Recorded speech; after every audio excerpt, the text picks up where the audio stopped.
I am back from the West Bank. I went to the West Bank.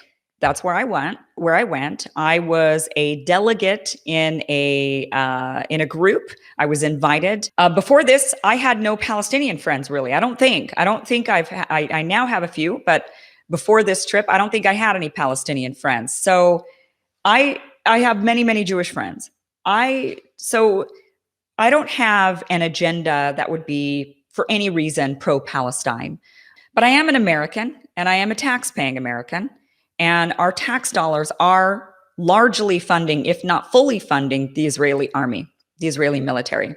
Only one group is in power, and that is the Israelis. They are the ones in power, and they're the ones who are able to exert oppression and human rights abuses against the Palestinians. The Palestinians are not in power. They're not able to turn around and commit the same human rights abuses and the same oppression against the Israelis. And there is no excuse for the human rights abuses that I witnessed over there. There's absolutely no excuse for it. And I struggled with this week because what I saw to me was so terrible. The oppression and the abuse that I saw was so horrible that I couldn't believe one group could do this to another group. It's just something that's like beyond my mind. And it's something specifically beyond my mind when I think about who's doing it, because I think of these, the Jewish people and what they went through. And how could they then turn around and do something that looks very similar to another group of people? The abused has become the abuser. And I can't even express in words what I saw because it's not believable. Honestly, it isn't believable. I didn't believe it until I saw it for myself. They're hindering the business. They're hindering the freedom of movement. The water situation is one of the worst human rights abuses that I witnessed while over there. And I can say that Bernie Sanders has recently come out to condemn the Israeli government, the racist Israeli government, and the treatment of the Palestinian people. And I can tell you firsthand that it is much worse than any of us can express to you.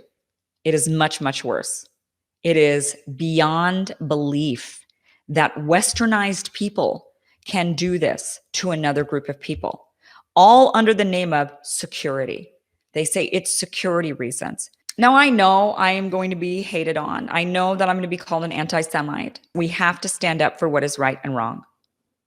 And when we see something that is wrong, we have to stand up and say it is wrong, regardless of the consequences. And for me, there will be consequences. I live in Los Angeles. I've got a lot of Jewish friends, the entertainment industry, everybody here, in my life, as in my line of work that I was in. And I don't know what's going to happen to this channel or what the repercussions are. I don't even know if Israel will ever let me back in. I don't know what the repercussions are for speaking out. But all I know is when I thought about it and when I tried to make the more neutral videos, I couldn't post them because I knew I wouldn't be able to live with myself. Because ultimately, the truth has to be told. And the truth is, what the Israelis are doing to the Palestinian people is absolutely wrong.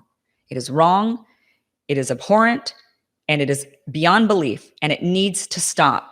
The whole experience, all in all, in being there was unreal. I mean, while I was there, I just wasn't processing it. It took me coming home for me to start to really feel very upset and very shocked and disgusted. And I have to say that every American I've met, or any Westerner who has spent any amount of time in the West Bank or in Gaza with the Palestinian people, spending time with Palestinians, sleeping in Palestine, eating with Palestinians, traveling with Palestinians, every single person I know who has done this has walked away disgusted. Every single person. I have yet to meet a person who has not walked away from that experience without absolute disgust for the human rights abuses that are happening against these people. Because what is happening to them is a complete demoralization. They are being ripped of all hope. They are being forced to identify themselves and carry that identification everywhere they go. They're not given water. They're not given cleanliness. They're not given access to each other, to schools, to roads. They've got separate roads in the West Bank. They've got roads that are just for Israelis in the West Bank. Could you imagine they've built roads that are separated by a wall, and it's Israelis on this side and Palestinians on that side, going through the West Bank, which should be Palestine.